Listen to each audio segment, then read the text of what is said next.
Hello. Did you know that there is a Gemini trait that when you embody this trait and use it regularly, exercise it regularly, it will help rewire your brain and help heal your inner child? Stay with me to find out what that is.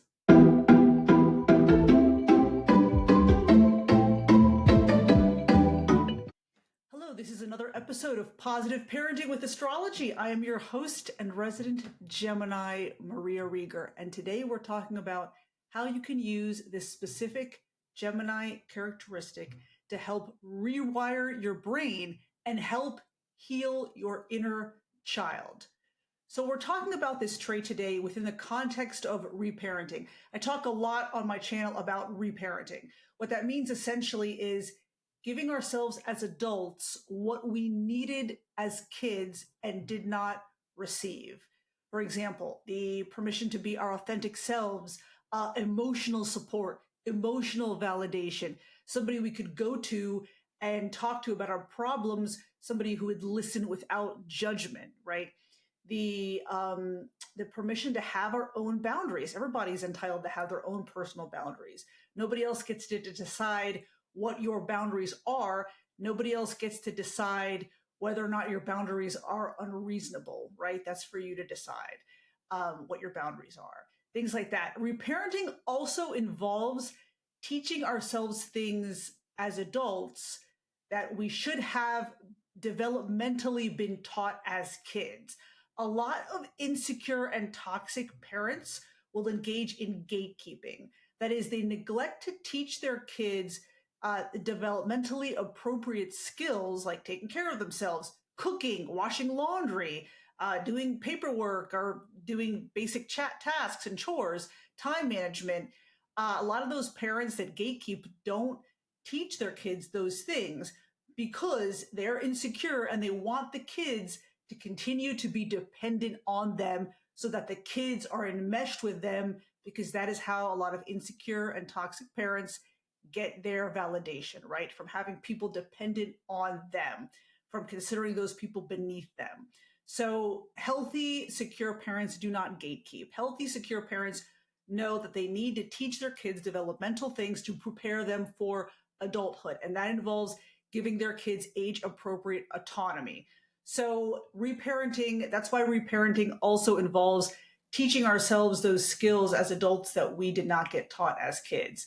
That was me, for example. There were a lot of things in adulthood I had to teach myself because I was not taught those things as a kid to prepare me for adulthood. I had to learn a lot of things on my own, and we did not have access to the internet at that time. In fact, I remember going to the library and getting books and getting magazines and just devouring everything I could read about health, nutrition, and other things. In fact, my grandmother used to say, ask Maria because, quote, Maria knows everything. I didn't know everything, not even as a teenager. I probably thought I did, but I didn't. But I did read a ton because I had this I had this thirst for knowledge, and I love to learn about things.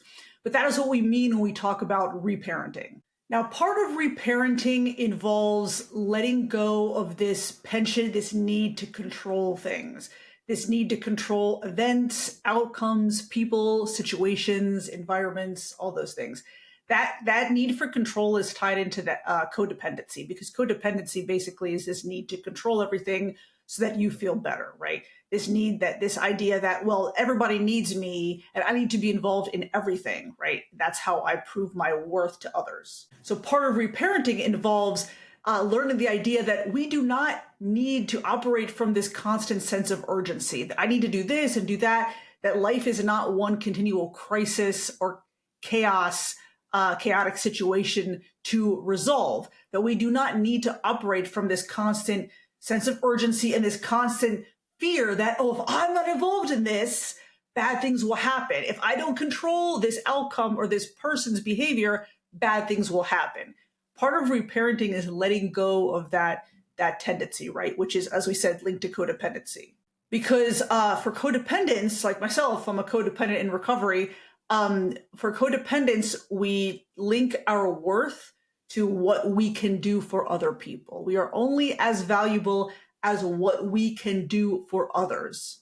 This idea that we only have value based on what we can provide for others. It's not true, but codependence, that's what we think at our core. So when we're parents, it is essential that we encourage our kids to accomplish tasks and do tasks to completion, because that helps build their self-esteem and their self-confidence, right? At the same time, while we want to encourage our kids to be independent and do things and accomplish things to build their self-esteem, we also want to make sure we are not suggesting to them that they are only worthy based on the activities that they do for other people. Their worth is not tied to their ability to serve others. That serving others is great, and serving others is a great way to build self-esteem. In fact, as a quick aside, this rabbi that I follow on Instagram, you probably know about him if you follow this subject matter. He said that in his opinion, a lot of young adults who kind of lack self-esteem and lack that sense of autonomy is largely because they were not given the opportunity to be of service to others. So being of service to others is a great way to boost self-confidence, but we don't want to take it too far and suggest that our kids and human beings in general only have value based on what they can do for others. Okay.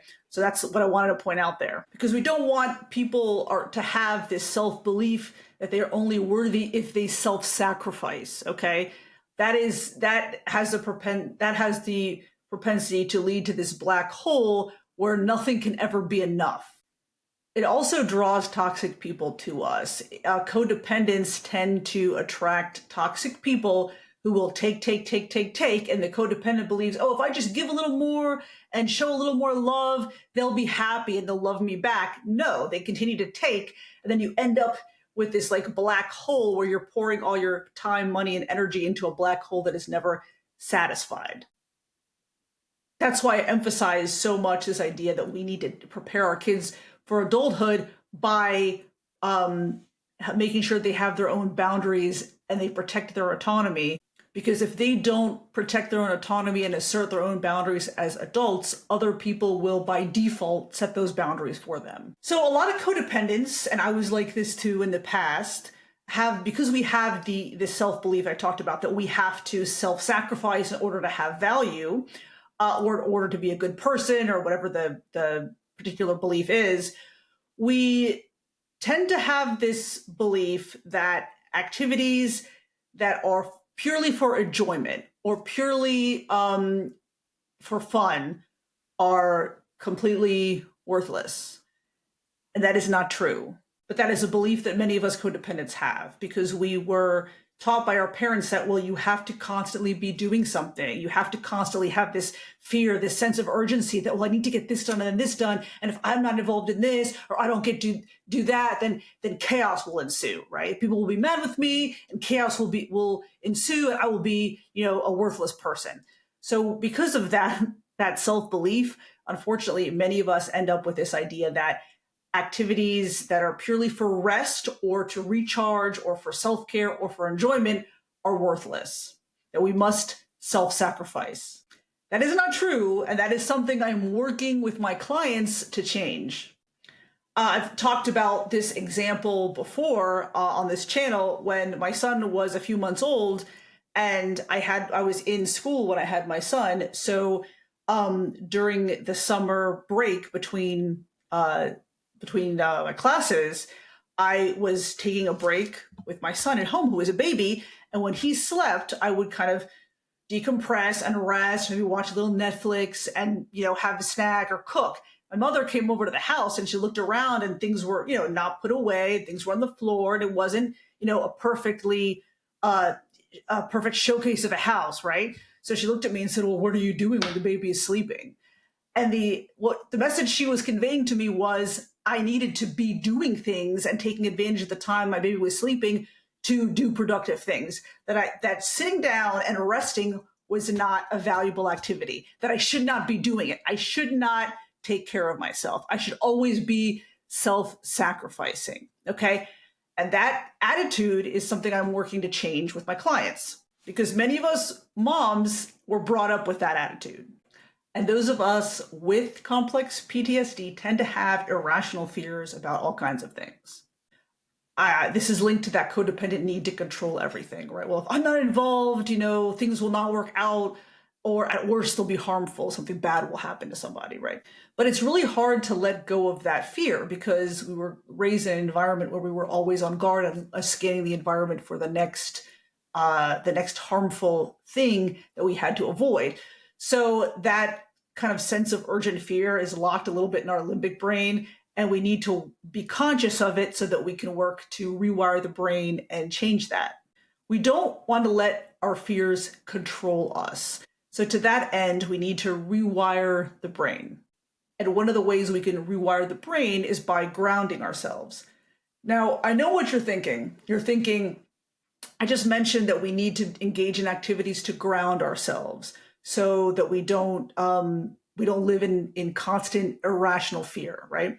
So what the heck does Gemini energy have to do with grounding ourselves? Because Gemini is a mutable air sign. It's all over the place. And yes, that's true. But there is a trait about Gemini energy that I want you to embrace, and that if you do it, you will start to work on rewiring the brain a little bit. And it is this: Gemini people love to have fun.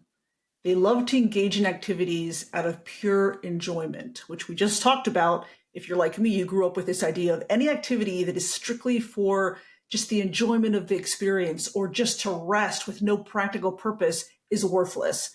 Well, that's what we want to change. That attitude is what we want to change, right? So I want you to think about engaging in activities just for the fun of it, just for the enjoyment of it. Most of us can probably agree, Gemini is a very youthful energy. If you know any older Gemini sun people, almost all of them look younger than they are, right? Maybe not me because I have a teenager and that causes its own amount of stress. But many older Gemini people have this youthful energy about them, and or they look younger. It's a youthful energy. And actually, like the first few signs of the zodiac tend to be very youthful. Aries people tend to be very youthful, tend to have a lot of energy later in life.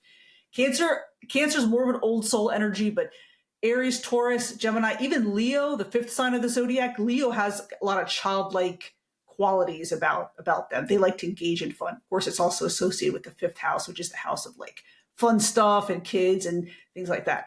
But Gemini is an energy that likes to have fun. Okay. If you know a Gemini person who is like very serious, they probably have other stuff going on in the chart, maybe a Capricorn moon or an Earth moon or Earth personal planets. But in its purest sense of the form of the energy, Gemini energy likes to just have fun. Likes to feed the brain fun experiences. And that's where I'm going with this. When we feed our brain, our limbic brain, a lot of pure positive experiences, fun activities, that helps to kind of rewire the brain to be a little more positive, right? And to enjoy life a little more instead of living in this irrational fear.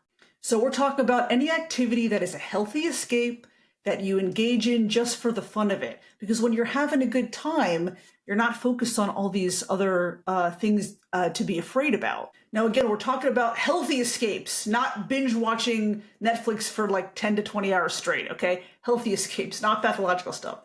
So it could be, for example, if you're a reader like me, reading a book for fun, not a book you think you should read, not a book that you're reading to learn something new, for fun, right? Hopefully, like for me, I go right to like a thriller, like something by Frida McFadden or something like that. Like a thriller I can just devour in a day or two. I can keep reading, right? Something like that.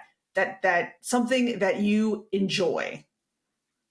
Could be a fun movie, not too dark, something funny. Watching comedy shows, by the way, that's fantastic because if you watched my video a while ago when I interviewed Sharon Miller, she talked about laughter, the positive effects and benefits, health benefits of laughter, that it releases endorphins, it releases all these feel-good chemicals and hormones in your brain, and it helps relax you. Actually, it's good to watch something funny before you go to bed because it helps you relax and induces sleep a little bit better.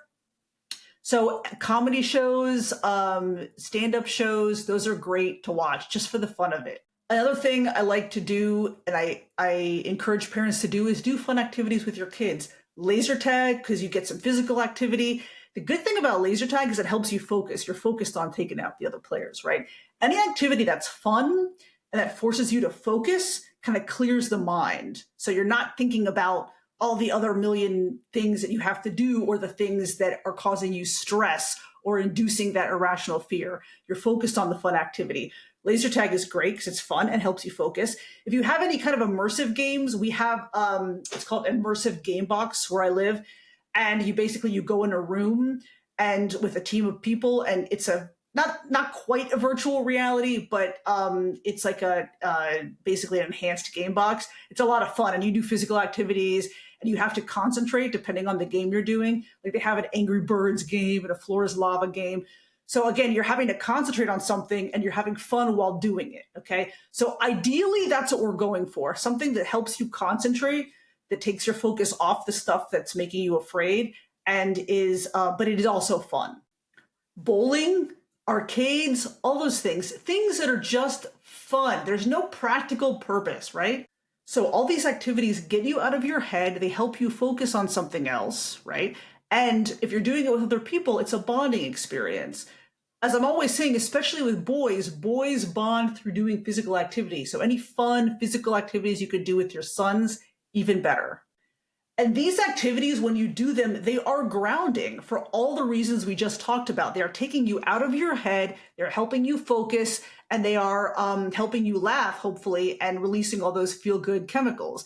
So for all those reasons, these activities, while they're associated with the sign of Gemini, not just Gemini, Gemini is not the only sign that can have fun, okay? But it is more of a childlike energy. But when you're doing all these activities, they're helping ground you. They are helping you to get out of your head so you're not ruminating as much. And if you do them often enough in conjunction with other modalities and other things, then it is helping long-term to rewire your brain. Because if you're like me, as kids, our brains got fed a lot of negative experiences, a lot of things to be afraid about, right? So as adults, we're working to change that, rewire our brain, and teach ourselves that, yes, bad things happen, but positive things also happen. And that's what we want to focus on. Because, as I always talk about the law of attraction too on this channel, right? The more you think about negative things, the more you're going to draw those negative things into your experience. The more positive experiences you have, the more positive experiences you think about and anticipate, the more you will draw those positive experiences to you, right? And that's what we want. And that's what I wanted to share with you.